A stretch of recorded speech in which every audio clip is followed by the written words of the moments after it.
শত অমানুষ ছাত্রের মাঝেও যখন একজন ভালো ছাত্র হয় তখন একজন শিক্ষকের তখনই পূর্ণতা পায়। আরে আপনি আমাদের না স্কুলের প্রধান শিক্ষক, তো আপনি ওয়েটারে কাজ করতেছেন?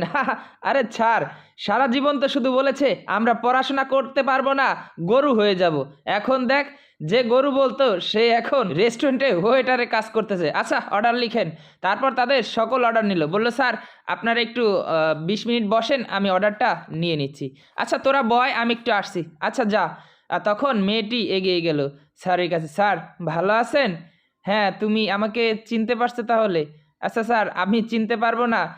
স্যার আপনার কাছে তো আমি পড়াশোনা করে মানুষের মতো মানুষ হতে পেরেছি, আর আপনি আমাকে সব থেকে বেশি ভালোবাসতেন ক্লাসে। এটা কি করে ভুলে যায়? এটা তো বলেন স্যার, আপনি কেন ওয়েটারে জব করেন? মা, কেন জব করি?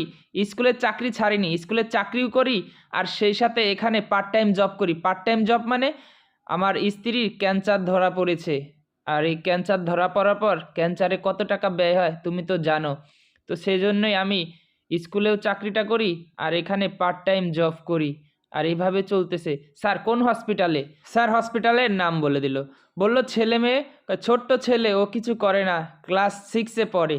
বললো আচ্ছা ঠিক আছে মা, ভালো রইলো, এবং দোয়া করো তুমি যে আমাকে চিনতে পেরেছো বা মনে রাখছো এজন্য চিরকৃতজ্ঞ, আমার শিক্ষকতার জীবন ধন্য। এ বললো আচ্ছা মা তুমি বসো, আমি তোমার অর্ডার নিয়ে আসছি। এর ভিতর ফোন আসলো, আপনার স্ত্রী কি ক্যান্সার আক্রান্ত? জি। আচ্ছা আপনার স্ত্রীর সকল ডকুমেন্টস বা সকল রিপোর্ট আপনি হসপিটালে ইমার্জেন্সি যোগাযোগ করেন এবং স্ত্রীকে কোনো এক সময় নিয়ে এসে ভর্তি করেন। আর হ্যাঁ, আমাদের এই হসপিটালে আপনার স্ত্রীকে সম্পূর্ণ বিনামূল্যে সকল ধরনের ট্রিটমেন্ট করা হবে। স্যার শুনে অনেক খুশি হয়ে গেল এবং চোখ দিয়ে পানি চলে আসলো, আর বলল হ্যাঁ, এটা করছে শুধু চৌধুরী গ্রুপ অফ ইন্ডাস্ট্রি, আপনার একটি টাকাও লাগবে না। আরও আপনাকে সহায়তা দেওয়া হবে আমাদের এমডি স্যারের পক্ষ থেকে।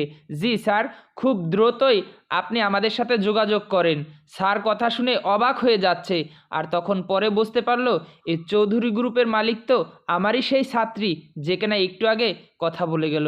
আচ্ছা ম্যাম, হয়ে গেছে। তখন সেই ছাত্রী দেখেন কতটা গর্ববোধ করছে। আসলে একজন শিক্ষকের পূর্ণতা জীবনে তখনই পায় যখন কোনো এক তার ছাত্র বা ছাত্রী মানুষের মতন মানুষ হয়ে দেশের মুখ উজ্জ্বল করে। ভিডিওটা এতটুকু ভালো লেগে থাকলে সর্বোচ্চ শেয়ার করে দিবেন।